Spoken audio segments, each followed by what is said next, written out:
So in today's video, we're going to talk about 4 ways to influence your HOA for a positive change.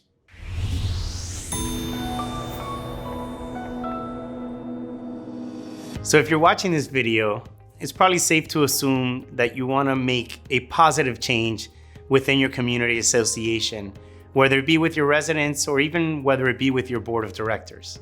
So I wanted to provide 4 examples of how you can do it, or 4 steps of what actions you can take.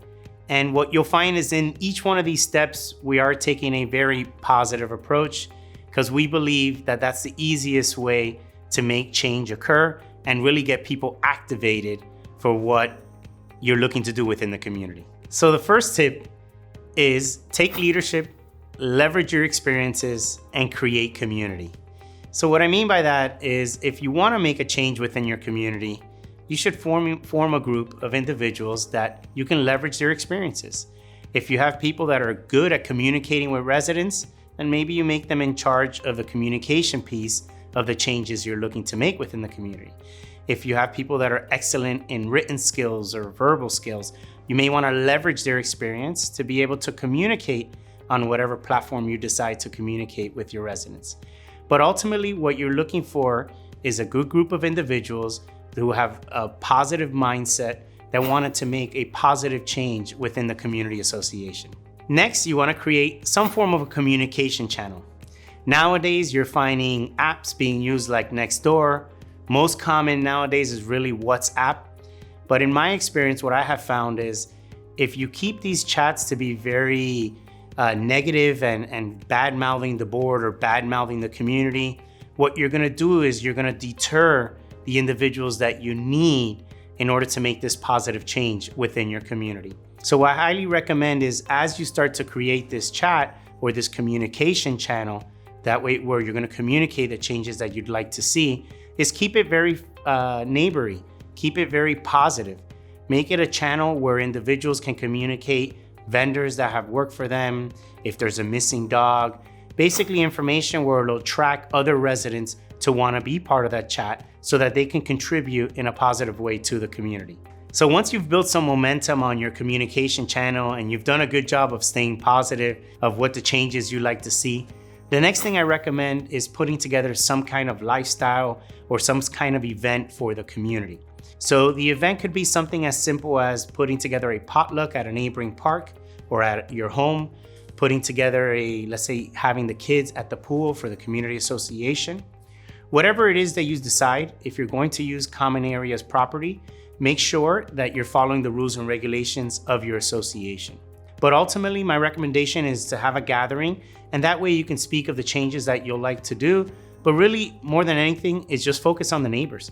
Focus on, what they do, what are the benefits that each of them bring to the community, and that way they can see that they live within a very well-lived community.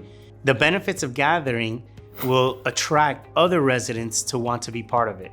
Because like any good gathering, as people find out that they've had a good time, the word is going to spread fairly quickly that there was a kids party and it was amazing, or there was a potluck and I was able to meet these nice neighbors.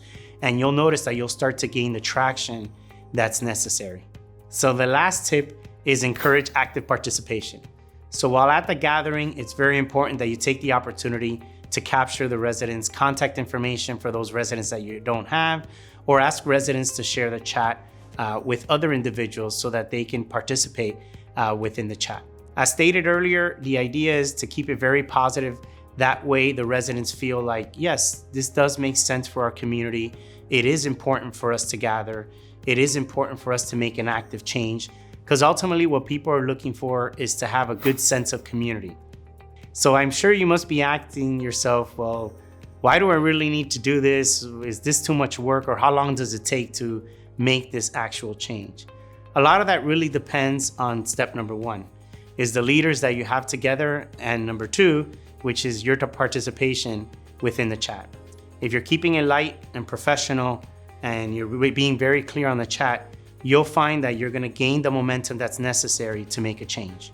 In many instances, what we've seen a couple times is the conduct of the board sometimes will even change as well, because they'll realize that there's a feedback loop that they need to tap into. And if they're listening, then they should make the changes that are necessary.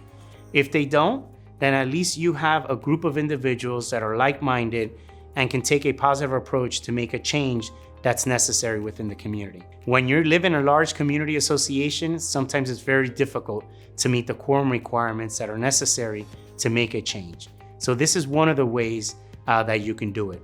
If you're in the board of directors and you find that you're in a very challenging situation with your residents, these are some great tips that you can also apply to change the culture of your community.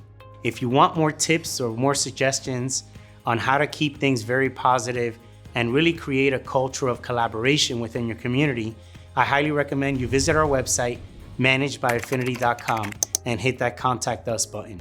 If you've enjoyed this video, please give us 2 thumbs up and make sure to subscribe to our YouTube channel as we have weekly videos coming out. I'll see you in our next video.